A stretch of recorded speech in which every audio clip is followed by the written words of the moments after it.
Hindi mo dapat sinapak si Eric doon, Matthew. Kasi simula pa lang niya sa factory. Alam mo niya sa pag-negotiate sa union. I just want him to learn how to handle situations like that. Uncle, ang gusto lang naman ni Matthew, matuto agad si Eric na makiharap sa mga tao sa factory. Yun, Matthew, dapat mo siguro pag-aralan. Ang ano? Yung makiharap sa mga tao. Lo, hayaan niyo na ho. Okay lang naman ho ako.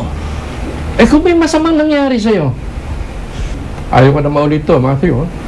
From now on, lahat ng mga plano mo, ikonsulta mo sa akin. Napakaraming palpak nang nangyari dito sa kumpanya na ito dahil sa'yo eh. Tapos ka na.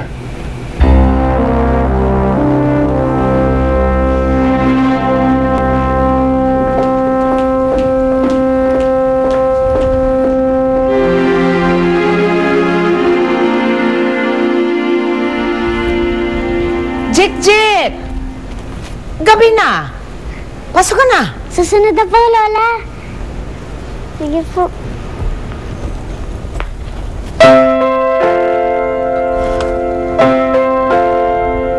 Ang ganda naman.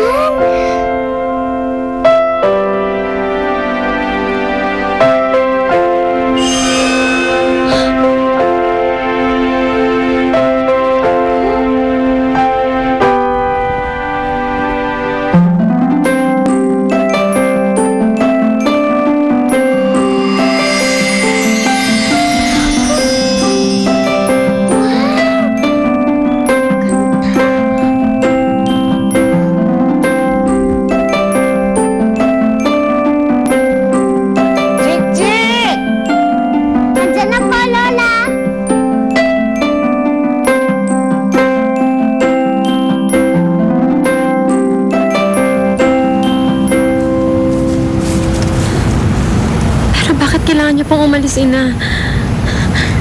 Nais kong hanapin ang kapatid mo si Griselda. Ito ang tamang panahon para gawin ko yun.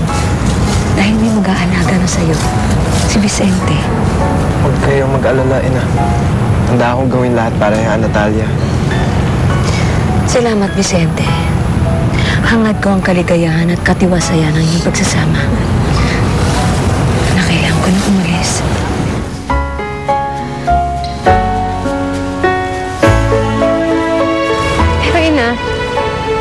Ano bang gusto mong gawin? Anak, handa akong suungin ng kahit anong panganib. Matagpuan ko lamang si Griselda. Alam ko hindi ka pababayaan ni Vicente. Mag-iingat ka, ha?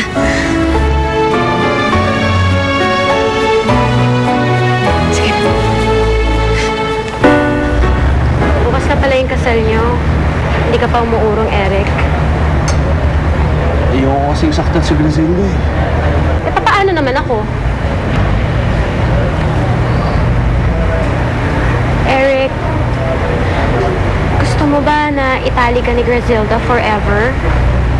Alam mo, magiging miserable lang ang buhay mo kapag kasama mo siya. Diba, magiging masaya ka lang pag akong kasama mo? Gusto ko maging kasing saya ko si Itay o magkasama pa sila ni Inay. Kung yun ang gusto mo, bukas aalis ako. Sumama ka sa akin. I'll wait for you, Eric. Pag di ka dumating, ibig sabihin si Griselda ang pinili mo at tapos na ang lahat.